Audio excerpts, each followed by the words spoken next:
الحمد للہ رب العالمین والصلاة والسلام علی اول الانبیاء وخاتم النبیین وعلی آلہ الطیبین الطاہرین المطہرین واصحابہ الراشدین الہادین المہتدین اما بعد فاعوذ باللہ من الشیطان الرجیم بسم اللہ الرحمن الرحیم۔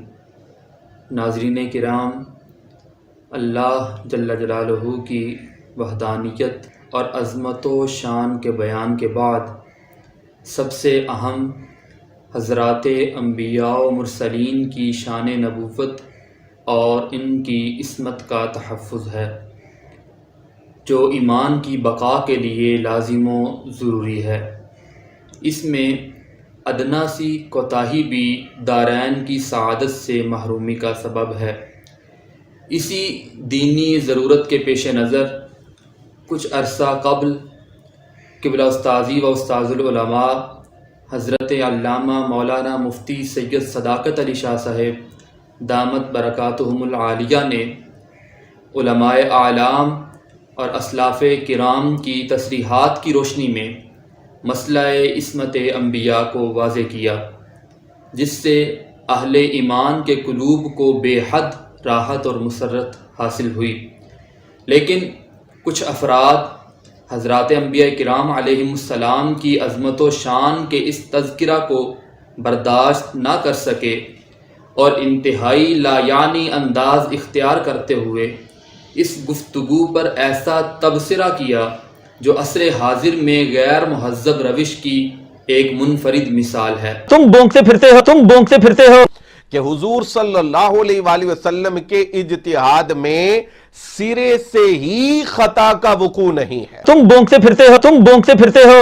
یہی مذہب یعنی حضور سے اجتہاد میں خطا واقع نہیں ہوتی امام غزالی کا پسندیدہ مذہب ہے۔ تم بونکتے پھرتے ہو۔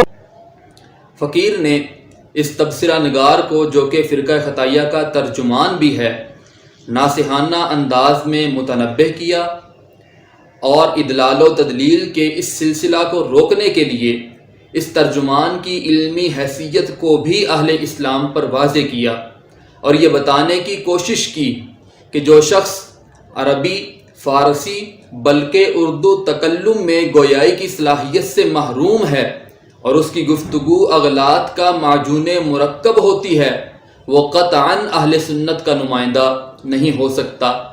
چاہیے تو یہ تھا کہ اسے اپنے اس انداز پر ندامت ہوتی اور اغلاط کی اصلاح کی کوشش کرتا، مگر حسب سابق اپنے پیشوا کی پیروی کرتے ہوئے طویل خاموشی کے بعد سہمے انداز میں میری تردید میں ایک کلپ جاری کیا۔ اس شخص نے اس کلپ میں نہ تو یہ بتایا کہ حاذہ العقیدہ کو حاذ العقیدہ پڑھنا کس دلیل کی بنیاد پر جائز ہے۔ وهذا العقیدہ شیخ الحدیث حضرت علامہ مولانا محمد زاہد نعمانی قادری صاحب نہ ہی مفعول بہ کے مرفوع پڑھنے کا جواز پیش کر سکا۔ لا اصابنی ما اصاب اہلها شیخ الحدیث حضرت علامہ مولانا محمد زاہد نعمانی قادری صاحب اور نہ ہی وہ علمی یتیم اس میں ظرف کو صرفی قواعد کے خلاف پڑھنے پر کوئی صفائی پیش کر سکا۔ اقام فی الموضع شیخ الحدیث حضرت علامہ مولانا محمد زاہد نعمانی قادری صاحب اس کے پاس اصل فارسی عبارت کو چھوڑ کر محض ترجمہ کرنے پر عذر تو درکنار عذر لنگ بھی نہ تھا۔ 1.5 لائن فارسی کی عبارت کو درست نہ پڑھنے کی کوئی توجیہ اس کی طرف سے سامنے نہ آئی۔ علاوہ ازیں کسی علمی دلیل کا صحیح یا غلط جواب دینے کی بجائے حضور قبلہ عالم کی ایک عبارت اپنے مضمون نظریے کو ثابت کرنے کے لیے پیش کر دی۔ اس شخص کی اغلاط کی نشاندہی کا مقصد یہ تھا کہ جب تمہیں میزان الصرف، نحو میر اور صغرا کبرا نہیں آتا تو پھر جامی اور کتبی پڑھنے کی ضد نہ کرو۔ بانوان آخر جب تم حضور قبلہ عالم کی عبارات کو پڑھنے سے قاصر ہو تو اس کے معنی و مفاہیم اور پھر اس سے استدلال کے متعلق ہم یہی کہہ سکتے ہیں عاشقی فن شریف است ولے کارے تو نیست. مگر یہ ضدی اپنی ضد پر برقرار رہا اور حضور قبلہ عالم کی شہرۂ آفاق تصنیف لطیف شمس الہدایہ فی اثبات حیات المسیح کی ایک عبارت پڑھ کر اس شخص نے واویلا کرنا شروع کر دیا کہ ہمارا موقف ثابت ہو گیا ہے، ہمارا مدعا ثابت ہو گیا ہے. مگر وہی ہوا جس کا خدشہ تھا. اس بار تو یہ خبتی حضور قبلہ عالم کی کتاب کا ٹائٹل بھی نہ پڑھ سکا اور وہ فحش غلطی کی جس سے دانستہ یا نادانستہ دجال قادیان کی حمایت کا طوق اس کے گلے میں پڑ گیا. اور جب تک یہ توبہ اور رجوع نہیں کرتا یا اپنی طرف سے وضاحت پیش نہیں کرتا کہ میں اپنی نااہلی کی وجہ سے کتاب کا نام اور عنوان درست نہیں پڑھ سکا، تب تک یہ طوق اس کے گلے میں برقرار رہے گا. تفصیل کی طرف جانے سے پہلے میں ناظرین کرام سے یہ عرض کرنا چاہتا ہوں کہ جو شخص حضور قبلہ عالم کی کتب کا ٹائٹل پڑھنے سے قاصر ہو وہ ان کو سمجھے گا کیسے، اور پھر ان عبارات کو پڑھنا اور ان سے استدلال کرنا یا تو خواب ہے یا سراب. قیاس کن ز گلستان من بہار مرا. تفصیل یہ ہے کہ جب شمس الہدایہ شریف کا طلوع ہوا اس وقت مرزا قادیانی اپنے آپ کو مسیح موعود ثابت کرنے کے درپے تھا. حضور قبلہ عالم نے اس کے اس دعویٰ کے رد میں شمس الہدایہ فی اثبات حیات المسیح تالیف فرمائی اور اس کتاب میں یہ واضح کیا کہ قادیانی مسیح نہیں ہے، اور دعویٰ مسیحیت پر اس نے وفات مسیح کو دلیل بنایا ہے، جبکہ حقیقت یہ ہے کہ مسیح علیہ السلام زندہ ہیں. ان کی آمد کسی گھر میں پیدائش کی صورت میں نہیں ہوگی بلکہ وہ آسمان سے نازل ہوں گے. وہ آسمان پر زندہ موجود ہیں. گویا آپ کی کتاب کا مرکزی نقطہ عیسیٰ علیہ السلام کی حیات ہے، لیکن فرقہ خطائیہ کے اس ترجمان نے کتاب کا نام لیتے ہوئے لفظ حیات کو ہی حذف کر دیا اور شمس الہدایہ فی اثبات المسیح پڑھا. شمس الہدایہ فی اثبات المسیح. اب ہم شمس الہدایہ فی اثبات المسیح کی عبارت پیش کرتے ہیں. نعوذ باللہ 1899 میں اس زمین پر مسیح کے وجود کو ثابت کرنے والا قادیانی تھا، اور العیاذ باللہ اس کا یہ قول تھا کہ وہ مسیح جس کی آمد کا وعدہ کیا گیا ہے وہ خود یعنی غلام احمد قادیانی ہے. حضور قبلہ عالم نے اس کا رد کیا اور اس امر کو واضح کیا کہ اس وقت زمین پر کوئی مسیح موجود نہیں ہے جس کا اس بات قادیانی کرنا چاہتا ہے. آپ کی تردید کا مرکزی نقطہ بلکہ یوں کہیں کہ آپ کا مدعا جناب مسیح کی حیات کو ثابت کرنا تھا. میں پوچھتا ہوں کہ لفظ حیات کو حضرت کی کتاب کے عنوان سے حذف کر کے یہ خطائی کس کو سپورٹ کرنا چاہتا ہے؟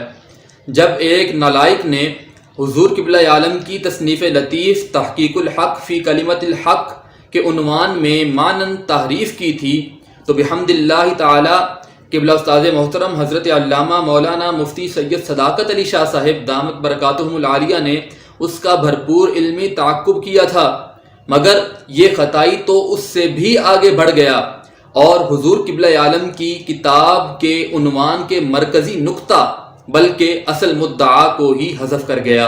شمس الہدایہ فی اثبات المسیح. اب ہم شمس الہدایہ فی اثبات المسیح کی عبارت پیش کرتے ہیں. شمس الہدایہ فی اثبات المسیح. اب ہم شمس الہدایہ فی اثبات المسیح کی عبارت پیش کرتے ہیں. الحمدللہ ابھی حضور قبلہ عالم کے غلام موجود ہیں اور تمہاری کسی بھی خیانت سے کسی صورت غافل نہیں ہیں، نہ ہی ہم تم کو حضور قبلہ عالم کی عبارات کا مفہوم بگاڑنے دیں گے اور نہ ہی آپ کی کتب کے عناوین میں قطع و برید کرنے دیں گے. اگر خطائی یہ بہانہ پیش کرے کہ نظر کی خرابی کی وجہ سے مجھے لفظ حیات نظر نہیں آیا تو ناظرین کرام آپ اس کتاب کے ٹائٹل کو باغور دیکھیں تو لفظ حیات لفظ اثبات سے زیادہ واضح اور جلی ہے. تو پھر لفظ اثبات نظر آ جانا اور لفظ حیات نظر نہ آنا کسی بدنیتی کا پیش خیمہ ضرور ہے.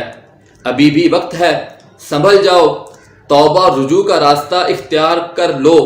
لیکن اگر تمہیں حضور قبلہ عالم کی عبارات پیش کرنے کا اور انہیں اپنے فاسد عقائد کے لیے زبردستی دلیل بنانے کا شدید شوق دامن گیر ہے تو پھر جو کچھ تم نے چھپا رکھا ہے اسے ظاہر کرو، کیونکہ کتمان حق امر مذموم ہے.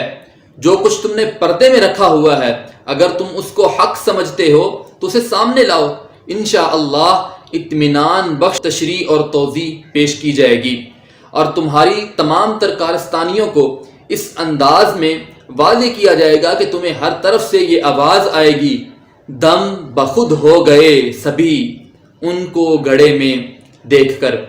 ویسے یہ مصرع جس شاعر کا بھی ہے اس کی شاعری پر بیدل، داغ، دبیر اور انیس جیسے شعراء بھی دم بخود ہیں کہ وہ کس بے دردی سے علم عروض کو گڑھے میں دھکیل رہا ہے. آخر پر یہ بات بھی سن لو کہ جب تم ان تمام عبارات کو پیش کر دو جن کو تم نے چھپا کر رکھا ہوا ہے تو تمہیں یہ اعلان بھی کرنا ہوگا کہ میں نے وہ سب کچھ پیش کر دیا ہے جو چھپا کے رکھا ہوا تھا. کہیں ایسا نہ ہو کہ ماضی کی طرح جب مدلل جواب دیا جائے تو پھر کوئی عبارت لے کر منت سماجت کرنا شروع کر دو کہ یہ عبارت رہ گئی تھی، خدا را مجھے سمجھا دو.